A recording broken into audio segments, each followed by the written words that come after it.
and we know this because the key witness in that case, disgraced former Ecuadorian Judge Alberto Guerra, was paid $2 million in cash and benefits by Chevron to testify about the facts. You cannot pay a fact witness legally in the United States for obvious reasons. But in Judge Kaplan's court, Chevron and Gibson Dunn could do whatever they wanted. And I sat through every day of that trial. So Guerra sat on the stand and lied and said that Stephen Donziger had bribed him and that he had ghostwritten the judgment. The problem was when he was asked to produce the evidence, the story changed 5 or 6 times. First, he had it on thumb drive, then he couldn't produce the thumb drive. Then he had it on a computer, then he couldn't come up with a computer. Then he told a story about how he had taken a bus to meet somebody somewhere at a certain time. Then when it was proven they weren't there, he went back and said, no, they came and met me. He literally changed his story over and over again, despite being coached by Chevron's lawyers over 50 days to testify. They knew that he was providing false evidence to a judge. They are criminally liable, Gibson, Dunn, and Crutcher, and Chevron, for bribing a judge and falsifying evidence in a court in the United States. And they should be the ones that are being sued by it. But justice doesn't work that way in the United States. It benefits the powerful. Free Steve now! So, Alberto Guerra was a known liar. Forensic evidence disproved his case. But that case is the basis upon which Stephen is now facing criminalization. They turned that civil case into a criminal contempt of court charge because Stephen didn't stop. Chevron thought they won when they got their RICO decision, but it did not stop Stephen and others from working to enforce that Ecuadorian judgment outside the United States. And Chevron did not like that. They thought it was going to be over. So they came up with contempt of court charges. They went back to the same Judge Kaplan, and they asked him to force Stephen to turn over all of his information so they could find out how he was continuing to enforce the judgment. And when he refused, he was hit with criminal contempt of court charges. That's why we're here now. This is a corporation orchestrating the entire case. And of course, any objective eye looking at this would say it's absurd, which is why the federal prosecutor refused to file those contempt of court charges twice. So Kaplan hired his own corporate law firm, Sword & Kissel. Rita Glavin is the lead lawyer there, or was. And she's the one who is getting paid U.S. tax dollars, millions of dollars, to prosecute a misdemeanor contempt of court charge in the United States. And the purpose is to literally say Stephen Donziger is a criminal, and now to try to throw him in jail. And this is a threat to every single person in the United States who would stand up for justice against corporate power, especially to the fossil fuel industry. This case means so much to every single one of you. In addition, of course, to the people of the Amazon, because it says in the United States their lives are worthless, they do not deserve justice, they've been denied over and over again, and what happens? Whoever has the most money, whoever has the most lawyers, and whoever has the most judges in their pocket, like Kaplan and Preska, gets to buy justice. And the only way we stop it is if we are all here, which is why Amazon Watch, Greenpeace, Amnesty International, the United Nations, the European Parliament, 68 Nobel laureates, I could go on and on and on. What is it going to take before the Biden administration, before the Justice Department respond? They have turned their eyes away and pretended like we are not here. They pretended like the United Nations didn't just say that this is a human rights violation, that Stephen's home detention is a violation of his rights and he should be paid compensation. And they have ignored every single person, including members of Congress and senators, up to this point. But today is the day that changes. They cannot deny it anymore. Once Stephen goes in there and comes out, they can't say, oh, well, we're still waiting on a decision from the judge, and there's a separation of powers issues here.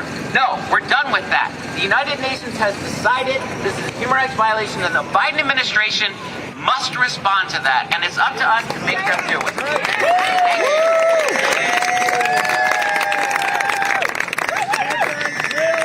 Hi, welcome, Stephen!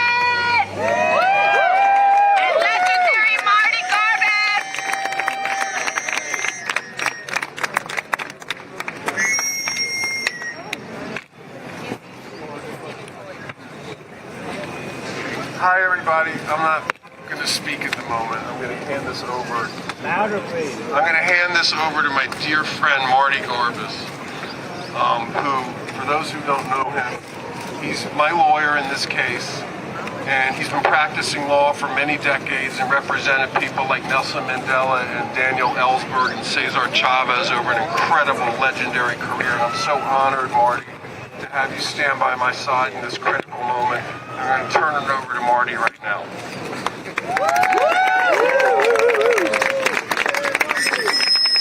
This is the day to celebrate. This is the day when Chevron recognizes that this issue is going to go on. Louder, Marty. This is a day to celebrate what Stephen has done, drawing attention to Chevron's conduct. Chevron has been everybody behind the orange car. 20 years, and we'll have to live with for the next 20 years. Stephen has dedicated his life since after leaving law school to fighting fights like this. There are very few lawyers in America seeing the kinds of any lawyer anywhere, seeing the kinds of obstacles that a case like this poses, would have continued the fight, the cost to him, to his wife, his child. I want to give a little more room for people to go wide. But the significant thing to walk away with is that Chevron knows that every day that Steve stands up and speaks, and he has spoken for the last 20 years, and he will speak up for the rest of his life, irrespective of what happens here. Chevron knows that he will force the world, sway the world, look at what Chevron has done. And not only that, he will force these look at the man and other companies have done, and other countries have done. So I think that this is a celebration. Stephen mentioned some of the clients that I've had. I've been very lucky. A lot of my practice is a country. Daniel Ellsberg, Nelson Mandela, Rockwell Humble. They each possess something that's a total commitment to their belief.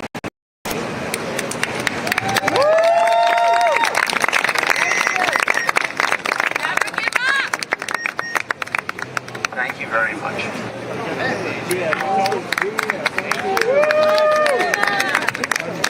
Marty Garbus, give him a big hand. Marty's a living legend. Thank you so much. I'm going to turn this over to Ron Kuby, who also represents me, another legendary. Well, he's here you go, Ron. Kuby,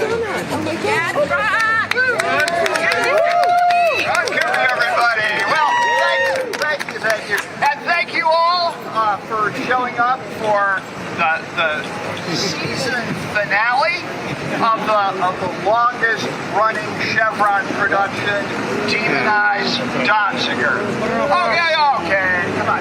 We have a cliffhanger for you. Promise it's going to be exciting.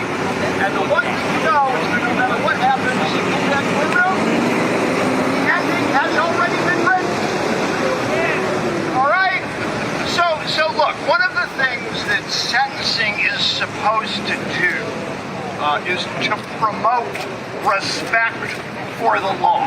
That's actually in the sentencing statute. You're supposed to impose a sentence that promotes respect for the law. So I want to say a couple things here today that I probably won't be allowed to say up there. So I'll try to say them here.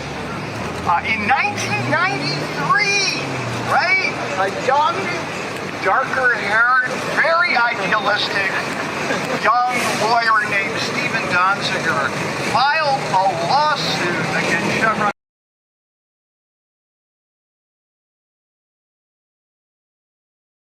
The mother court, this was the first district court in the country, was founded in 1789. He filed it right there. He wanted U.S. justice. He believed in U.S. justice. It was Chevron Corporation that came in and said, no, send us to Ecuador, Ecuador is the place that we want to be. And eventually, after 7 years of litigation, the case was sent off to Ecuador. Chevron promised to abide by the judgment, and that promise was worthless. But in terms of who was pursuing fraud in this case, it was Chevron that wanted to go to Ecuador, where they knew they had a favorable corporatist government. It was Chevron that wanted to go to a place where the outcome would be dictated by politics rather than the law. And it was Chevron Corporation that made promises to the U.S. courts that it had absolutely no intention of keeping. I don't know, with that background, how you promote respect for the law today. I do know how you don't. And the way you don't promote respect for the law is to have Judge Lou Kaplan, who, once he got this case, trying to use this case in 2010, just sort of held on to it like a remora on a shark. You don't promote respect for the law by having Judge Kaplan bring the charges, be the complaining witness, pick the prosecutor when the government says no, pay the prosecutor out of taxpayer funds, handpick the judge to hear the case, and just in case something goes wrong, he remains the judge on the case. So he's the witness, he's the complainant, he's the guy that brings the charges, he's the guy that picks the prosecutor, he's the guy that picks the judge, and he's also the judge. Okay, what, I mean, really, guys. So we're not going to see promotion of respect for the law today. What we are going to see is somebody who is standing tall, has always stood tall, you know, and who is so incredibly resilient in the face of what has been arrayed against him. We're going to see Stephen Donziger accepting whatever it is that is imposed upon him and accepting it on his feet and with dignity. Thank you.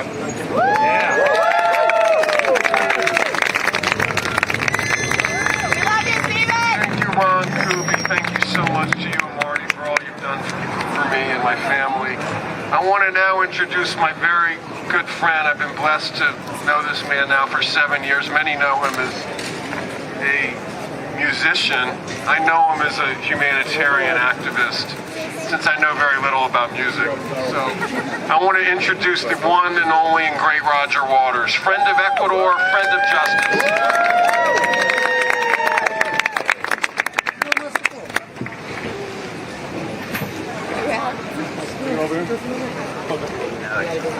Hey guys, we're gonna get everybody off the street and talk to everybody in the way.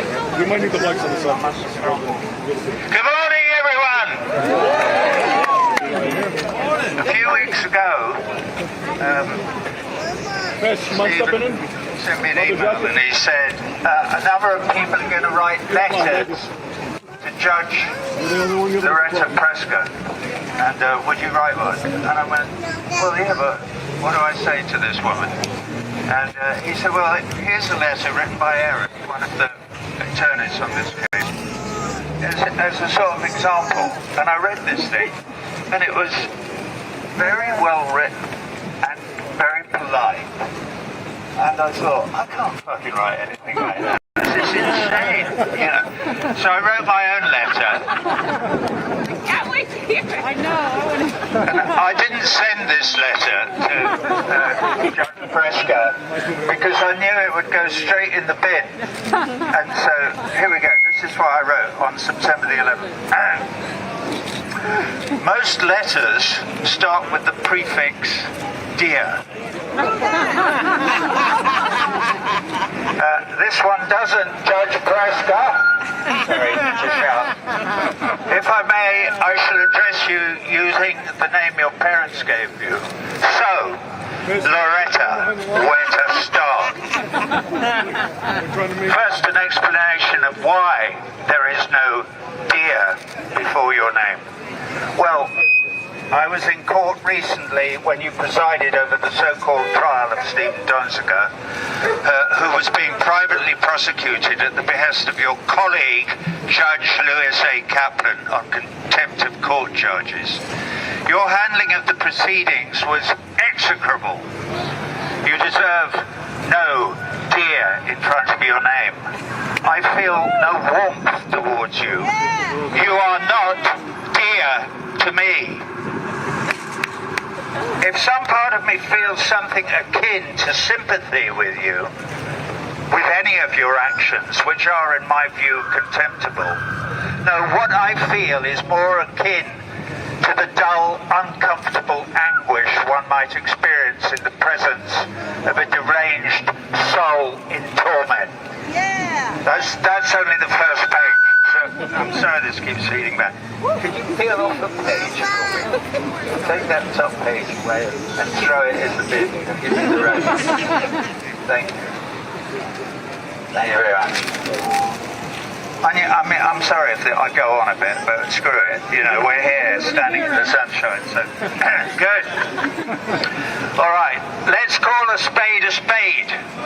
To connive in the way that you have with Federal Judge Louis A. Kaplan and Chevron Corporation in their ill-conceived and dishonest attempts to demonize Stephen Donziger in order to facilitate Chevron Corporation's avoidance of its responsibilities in the matter of that company's refusal to comply with a thrice-ratified court order to pay $9.5 billion in reparations for damage done to indigenous people in the rainforests of Ecuador is despicable. Right.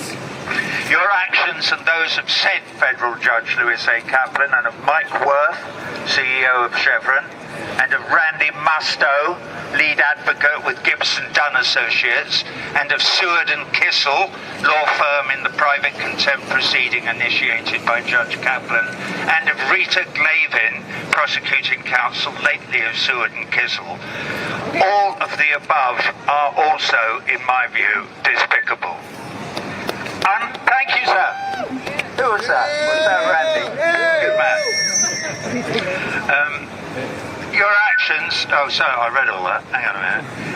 Unlike all of the above, Stephen Donziger and I, and his advocates, Martin Garbus and Ron Kirby, and supporters like Susan Sarandon, and 68 Nobel laureates and several thousand honest lawyers from all over the world, and the 60 or so American law students currently studying law in schools all over the US, including Harvard and Yale, who have sent a letter to Seward and Kissel telling them that they would not work for that firm after they graduate. All of us.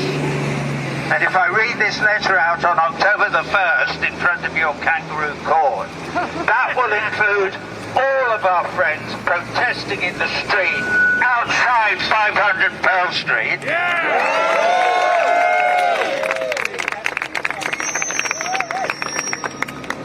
Kangaroo court. Stuck together.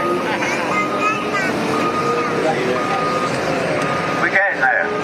New York. All of us, unlike all of those named above, believe this truth, that all our brothers and sisters all over the world, irrespective of the color of their skin or the depth of their pockets, deserve equal human rights under the law. We have nailed our colors to that mast. We stand under the flag of our solidarity in that fight to protect human rights. We stand under the rainbow flag that represents our unswerving determination to do the right thing. Thank you, sir. Madam. Sorry, hang on a minute. Do the right thing. We do not wear the corporate blinkers that you do, Loretta. So we can plainly see that the corporate emperor you serve has no clothes. And so increasingly can the public. Yep. Sorry, has anybody got water? I'm drying out.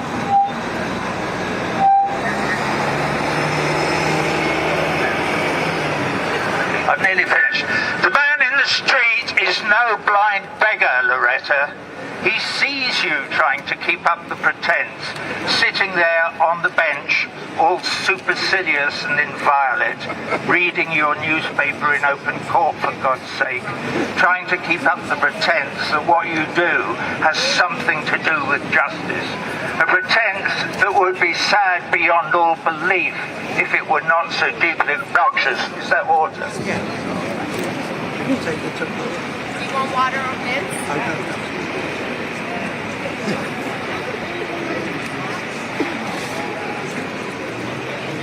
That's my Chevron water.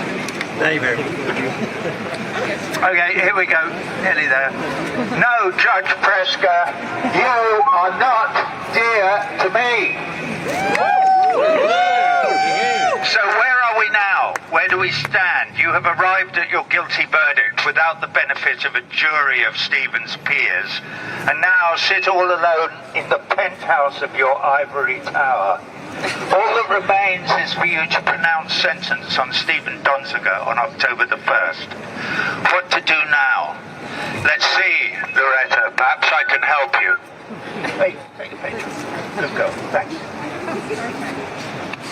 We're down to the last 2 pages.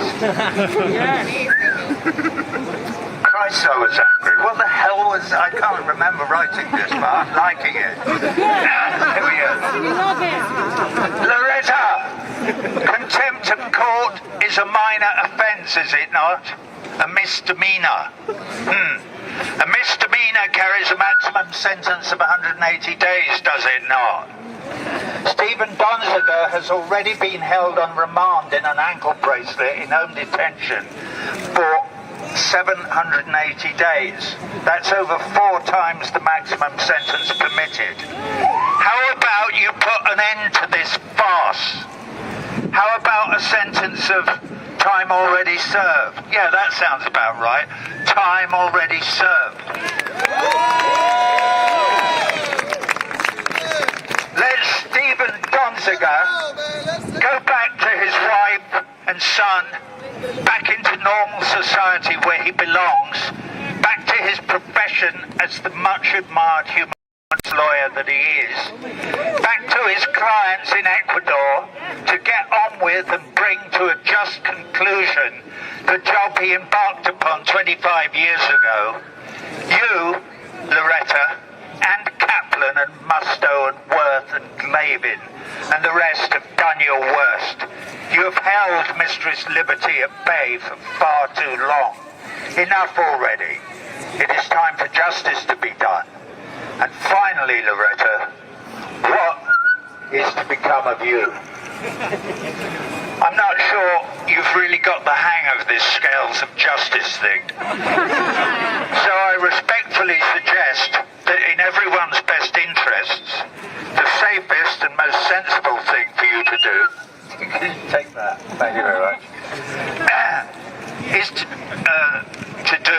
might be to gracefully retire from the bench and take up some other occupation less damaging to our community and the world, like gardening or knitting or something else equally useful. Thank you.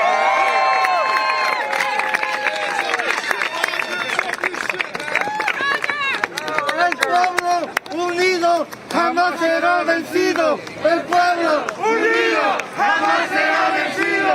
El pueblo unido jamás será vencido. Roger, thank you so much. Love you, man.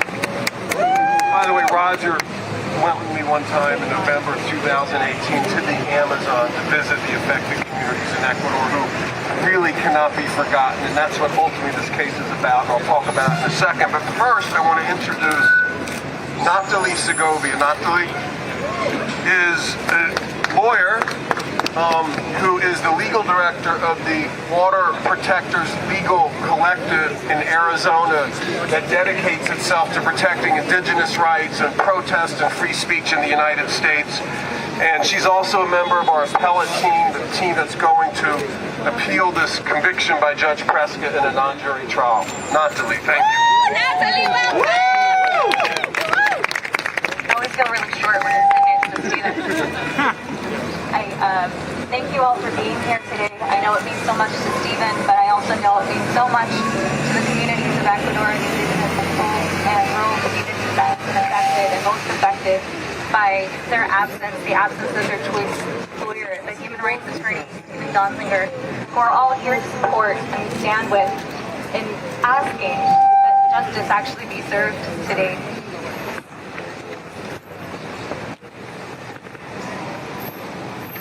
Thank you. Can you all hear me? Great. 787 days is what Stephen Donziger has spent on house arrest, pre-trial, pre-conviction. Today is the day of sentencing. And normally, as Ron Kuby mentioned, it would be a day when we would expect there to be justice, where the courts would dole out some semblance of, a modicum of sense and common sense. And we're hoping that maybe, Loretta Prescott will see something like that today. We're not holding our breath, and so that's why we're prepared to continue to fight. We're prepared to continue to struggle as long as it takes, as much as it takes, and we're here. We're still here. We are all still here, and we will continue to stand with Stephen Donziger because he needs the support, and he's supported the indigenous peoples and communities that he's represented for over 20 years. Standing with him today is also his wife and his son, and I think that's one thing that the law always forgets, is that we are all human. We're human beings, and Stephen Donziger is also human. And so any mistakes or errors that folks might accuse him of or might think that he's committed, we're human. But his only mistake is really fighting for human rights. That has been his ability to fight for people is what people are now, and what Chevron has targeted him for and punished him for. And so we have to be the ones, as people, as grassroots movements, as communities, to stand up for those that fight for those on the front lines.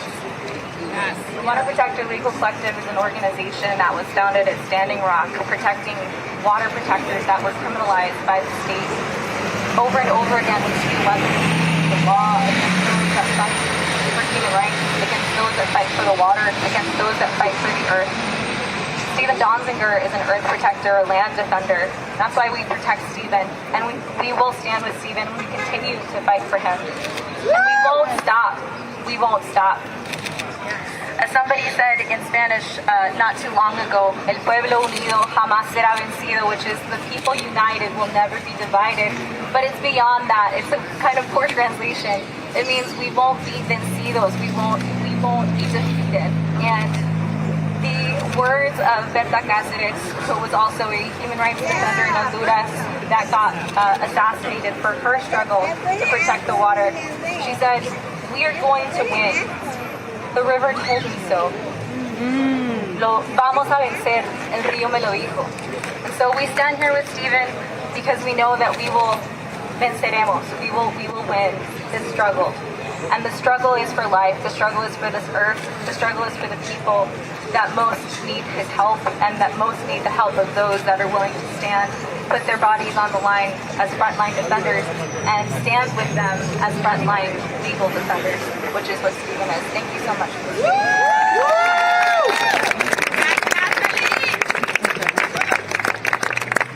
So honored, Natalie, so honored to have you as part of this struggle. Amazingly talented lawyer. I want to introduce someone very special. She's 11 years old.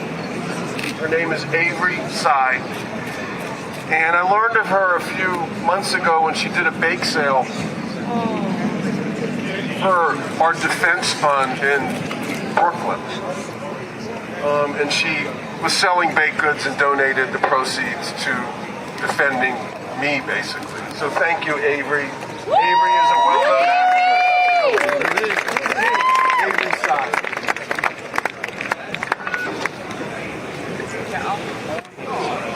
Hello, my name is Avery Stein. I'm a 11-year-old climate activist. First, I would like to say I'm so mad what Monster Chevron has gone away with by getting Steven Donziger put under house arrest now for 787 days. Kids like me know that grown-ups like Steven Donziger are people to look up to because they know right from wrong. Chevron is one big wrong.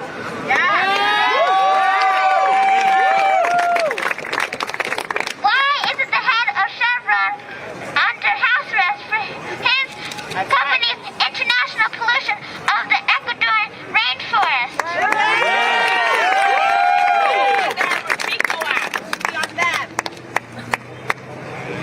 I want Steven Donziger free today, and I'm mad that all this time, grown-ups in power haven't used their power to help free Steven Donziger.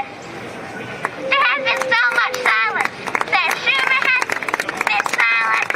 Senator Gillibrand has been silent. President AOC added her name to the letter, then right back to being silent. Almost every day for the past 2 months, I've called AOC and Senator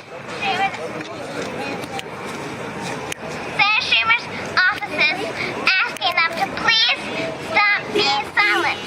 All they needed to do was ask the DOJ to investigate his case. Steven Donziger's case. But still, they still have been silent. Not even a tweet. Major media has been silent too. CNN, ABC, and silent.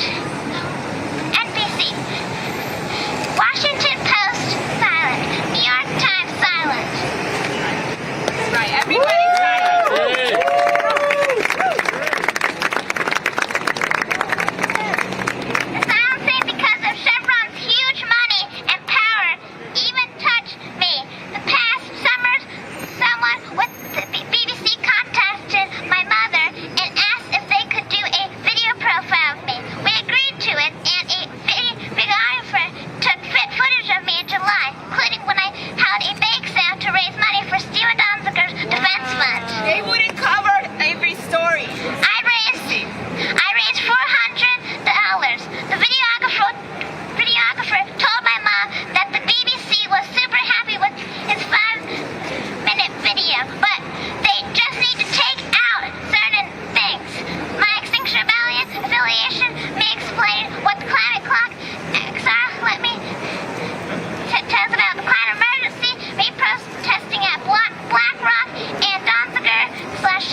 want to introduce a good friend of the campaign, someone I deeply admire for her courage, Lindsay Boylan. Yes, Lindsay! Can you hear me okay?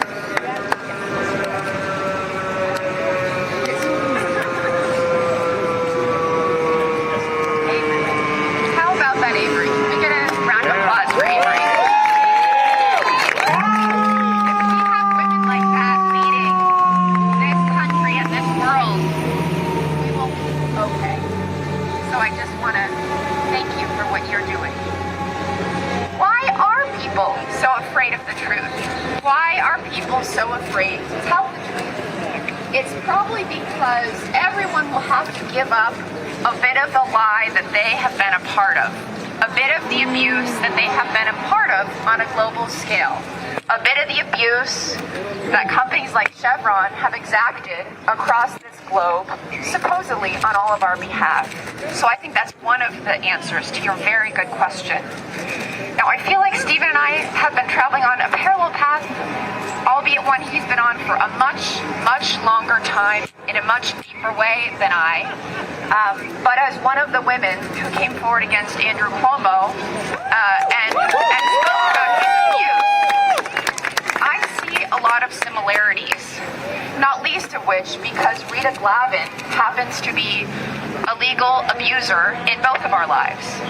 She is the person defending Andrew Cuomo on a daily basis, and I think one thing that's pretty useful here is the concept of DARVO, which we talk a lot about in abuse and harassment. It's the idea that you can deny, attack, reverse victim and offender. This whole kangaroo court, which we've been talking about, is really a way to turn the attention away from the massive scale of abuse that is being exacted on Indigenous people, on countries at a global scale, on our most vulnerable. This is all an effort to distract and to turn the attention back on someone else instead of those who must be held accountable. I think that's really important to remember. Thank you. And I just want to say that we really appreciate everything you and your family are doing. It is not easy watching what you've done, and we're so proud that you're doing it, and it matters a lot.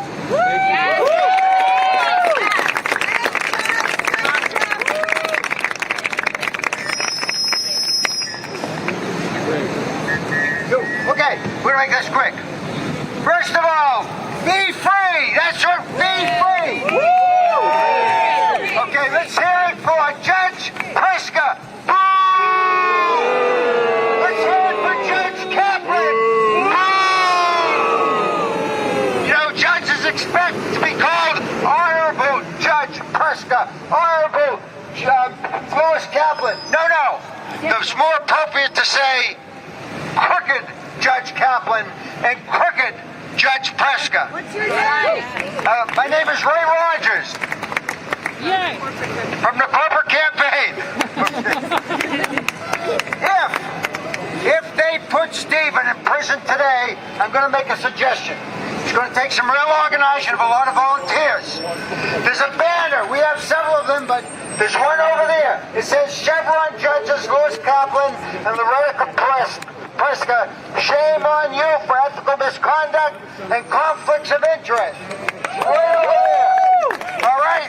We need to be every single day of the week from 9 to 5 holding these banners, these human billboards from 9 to 5 every day. Number one. Number two, if they don't do the right thing, we need to demand that name on the building over here, Loretta Priska, if you notice, has her name on the building. Believe it or not, her name, just look at it. We need to demand that her name be removed from this building because the shame she was brought here. And lastly, I guarantee you, because I am a corporate strategist, my organization, we are ready to sit down to develop and lay out a strategy and help implement one that will divide and conquer Chevron. We will go after their board members. We will go after their creditors. We will go after their institutional shareholders. And we will beat Chevron into the ground. I guarantee you. Free Stephen Donziger. Free Stephen Donziger. Free Stephen.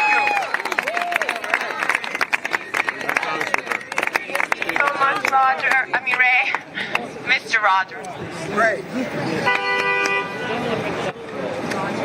We're going to have a couple of more quick speakers and get ready to head into court. Is James Bernard here? James Bernard. We're going to have one more speaker, and then I'm going to say a few words. James Bernard. Hey, James. James is a... No, you can. Hi, can everybody hear me? Get up there.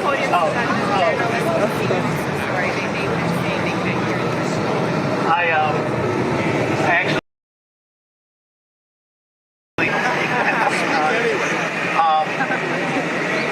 Look, it's not hyperbole to talk about this as being sort of an existential moment for the environmental movement, but it's really hard for me to think about Stephen as a cause because he's been my friend for over 30 years. Stephen and I were in law school together, and we have always, I mean, every night we would talk, we would like chat for hours. It was so bizarre on the phone.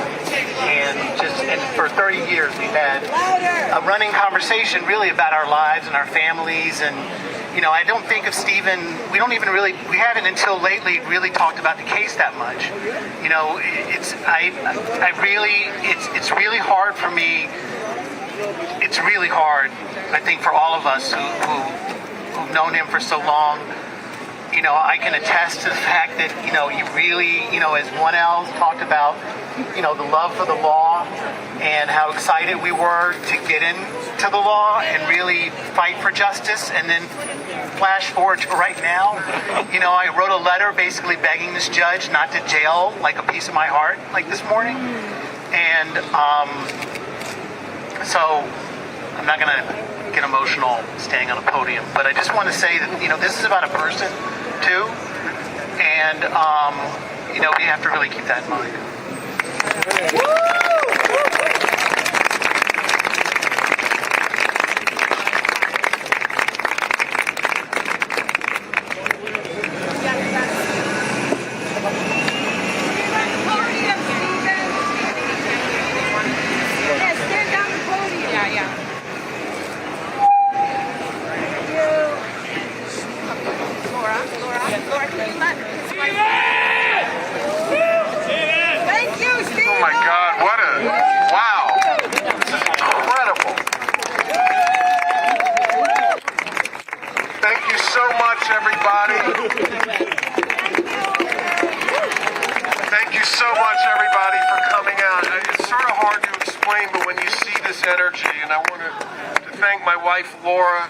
My son Matthew, who's 15, just started high school. When you see this energy, it really has a palpable physical effect on the psyche. It's just amazing. Like, to be able to absorb this and then go into what we have to face right now is enormously helpful. And we're so grateful to everyone for turning out. Thank you, really, from the bottom of our hearts. Really, love.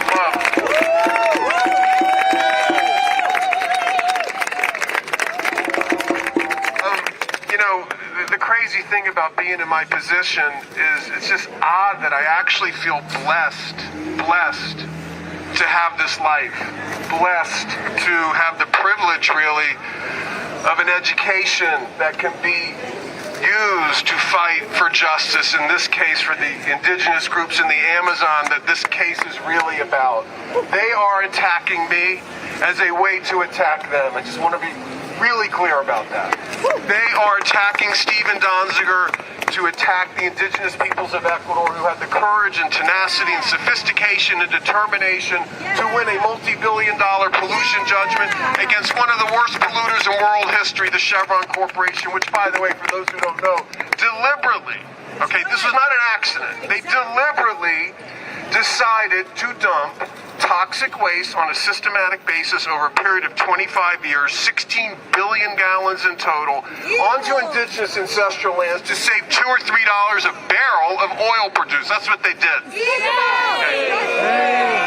they were found guilty of that by courts in Ecuador, where they wanted the trial held, and where appellate courts, 28 appellate judges in total have affirmed the judgment in Ecuador is valid.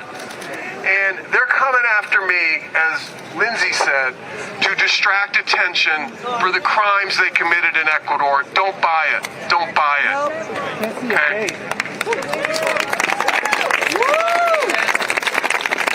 Now, where are things right now? And I want to explain how I'm seeing this before we head into court. First of all, we have grown a movement over the last year and a half that's just extraordinary. I mean, I can't even tell you how much support we have. 68 Nobel laureates have issued a statement demanding my release. The United Nations Working Group on Detention, 5 international jurists just issued a decision calling this entire case a violation of international law, a violation of the Universal Declaration of Human Rights. Right on. We have to keep fighting. I really believe this would not have happened had Chevron not orchestrated my detention. And believe me, I hate the detention. My family hates the detention. It's grossly unfair, and we are calling on Judge Prescott to release me today. But my point is, their strategy, I believe, has backfired. It's backfired. We're building stronger. They're getting weaker. And no matter what Judge Prescott does today, and I really pray she gets into her appeals to her better angels and releases me, because this is getting ridiculous. But no matter what she does today, we will continue doing the work. We will continue getting stronger. I want to thank again everybody for coming out. Roger Waters, thank you so much for coming. Lindsay, Avery. I want to thank in particular Jana Lubomirski, who's standing behind here, who's an incredible organizer and an energy producer and an activator. And I want to thank, I'm missing people, but thank you, Paul Passimino, who flew in from California, my good friend from Amazon Watch. Thank you so much. And my wife, Laura, and son, Matthew. It's sort of hard to explain what it's like to live with a guy on house arrest who can't leave the house for 2 years, but they put up with it with great grace and support, and I'm so appreciative. I love you guys. Steven! Dave, get the microphone. I don't know what else I Microphone's over there by the tripod. Ray Rogers, thank you for speaking. Ray. Turn it over to John. But thanks again, everybody. Let's keep moving. Let's keep fighting. We are going to get there. And ultimately, they cannot silence us. And the people of Ecuador, who, by the way, have other attorneys besides me to enforce their judgment, are going to keep fighting on. They need the support of all of us so they can get a remedy to clean their ancestral lands in the Amazon, and they can restore their habitat, and we can have these indigenous groups actually survive and thrive. Okay, thank you so much. I love you.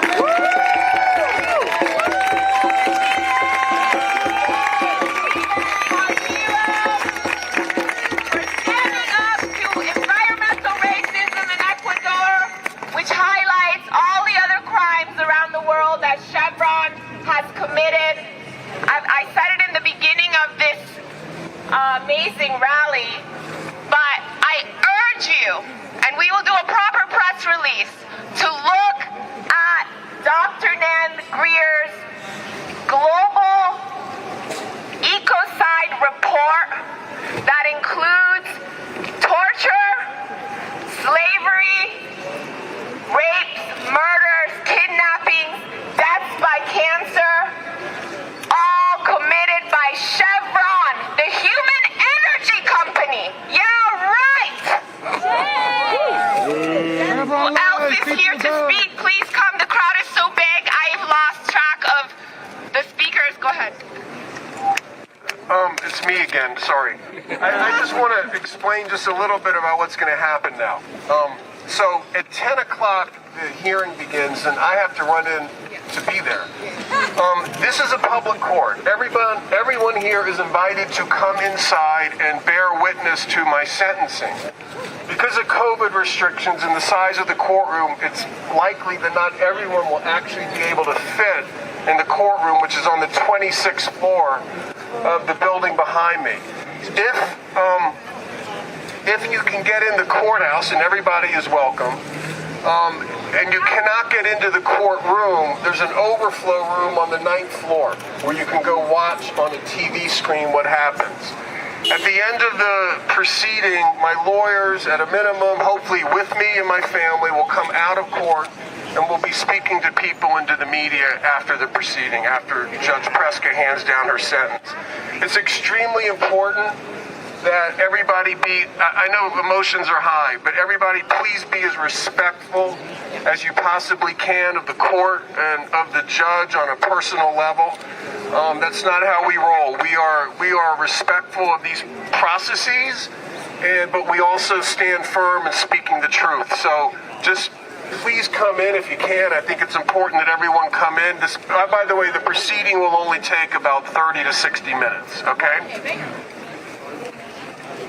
You got this! Let's go! You got this, Steven. You got this. And by the way, anybody that wants to go in, there's going to be overflow rooms, but I urge you to scan the barcode because it is a little bit of a process. So if you want to go in, I urge you to get in line or scan the barcode because it does take a few minutes and, you know. Go ahead. One more thing I forgot is we have a lot of members of the Ecuadorian community here, Americans and naturalized citizens who live in the New York area. They've offered tremendous support to me and our legal team. Thank you to all people from Ecuador, and hi Jorge Miranda and others. You guys have been amazing. Viva Ecuador, man. I mean, it's just unbelievable. Thank you so much. Just want to acknowledge that. Ecuador está contigo, Steven. Thank you. Sara, ven acá, Sara. Sara, ven acá que está... Bernardo está aquí, quiere hablar. Yeah, the barcode, you just go to the entrance right here. Right here. There's a big blue sign with a barcode. You have to, take a photo with your phone and fill out the questionnaire for COVID. You need ID. Yes, you do need ID, I think. Yeah, you do. It's a court. It's a federal court. They're gonna ask for ID. They're gonna ask for the questionnaire. So if you do want to go in, make sure you do this now. We're gonna keep on talking, and we have incredible speakers still. So you can choose what you want to do. I do urge you though to start the process because it is consuming, time consuming.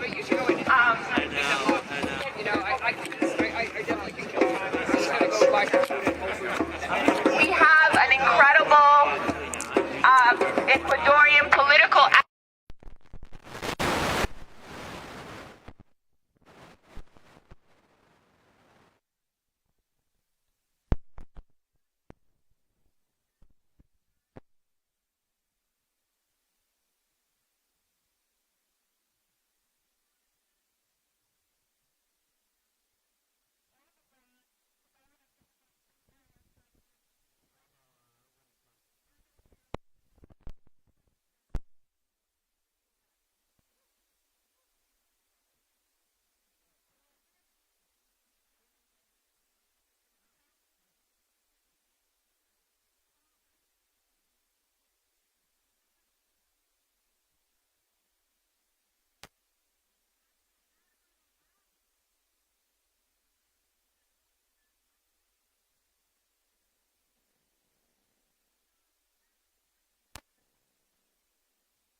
1 2 1 2 1 2 1 2. We're good. Hey, it's Jordan. We are outside the New York City courthouse here, where Stephen Donziger is about to.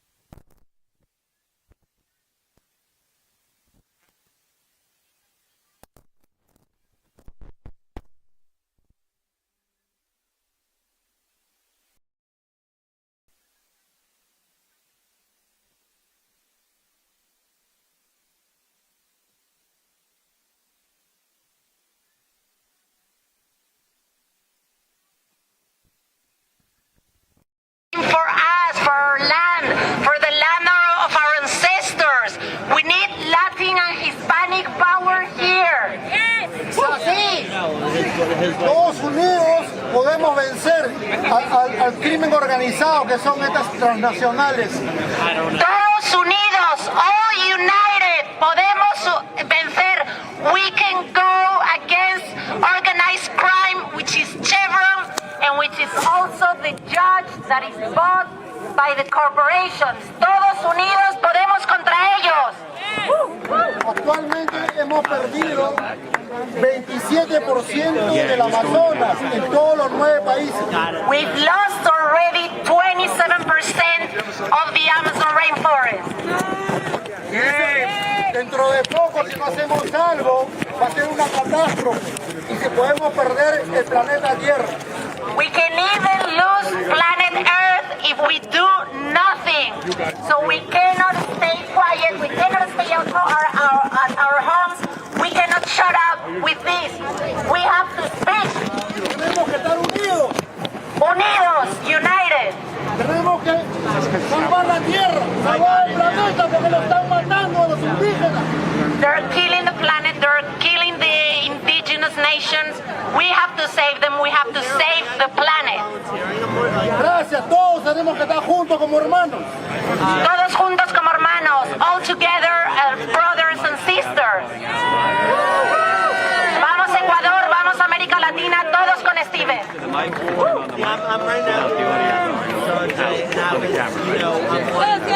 Gracias, Bernardo y Sara.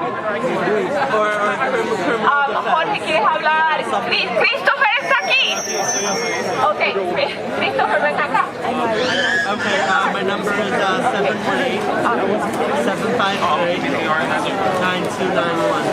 718-753-9291. Can they hear my voice? I would like to introduce Christopher Espinosa. He's a community organizer from Queens. He's done a lot of work on the ground, and I can't wait for him to speak. Here he is. We're gonna switch the mic. We're gonna switch the microphone for a second. Thank you so much. Hang tight. First and foremost, thank you to every single person that is here, to every single media outlet, because what is happening here, and let's be very, very clear with this, this is an injustice, right? I'm an Ecuadorian, I live in Queens, I'm from Corona, Queens, and in Corona and Jackson Heights, we have the biggest population of Ecuadorians living here in New York City.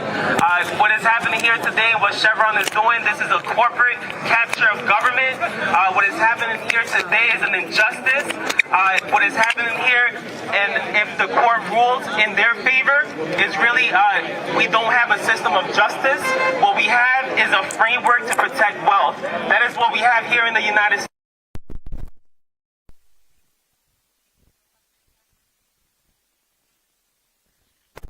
And it is very clear the damage that they did to the Amazons.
natural gas pipe. The reason I wanted to share this is because this case highlights all the other ones. And we should be outraged that our tax dollars, through corrupt tax funds, are funding these genocidal crimes by an American multi-billion-dollar corporation. We should all be angry. As a mother, I have no hope for my children's future. I am teaching them how to survive on a dying planet. Shame on Chevron! Hey, ho, ho! Judge Prescott's gotta go! Hey, ho, ho! Judge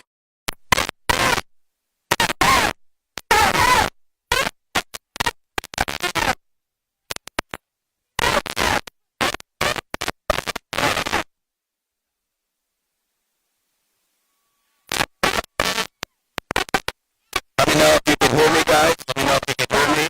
1, 2, 1, 2. 5, 4, 5, 4. Let me know if you can hear me. Testing the microphone. 1, 2, 1, 2. 5, 4, 5, 4.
Let's get a picture of you and I.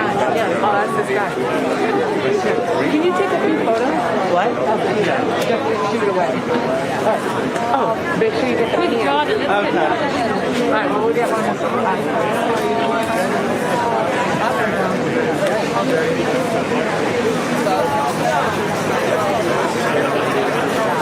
You know what? Let's shut down. One more moment. Hold on.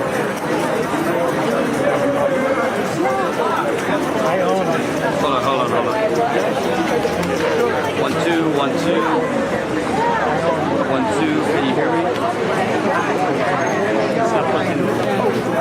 I never would have thought. Let me know if you can hear me, guys.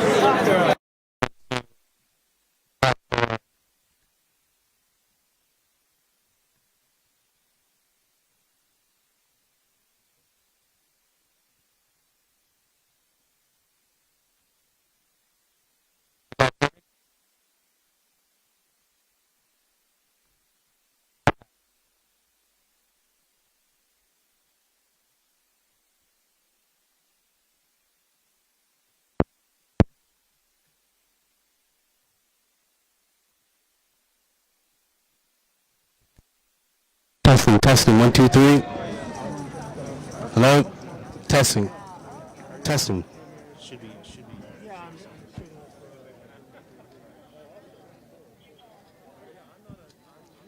All right, shut it down. Yeah. Shut down. Let's test it. Let's test it not live.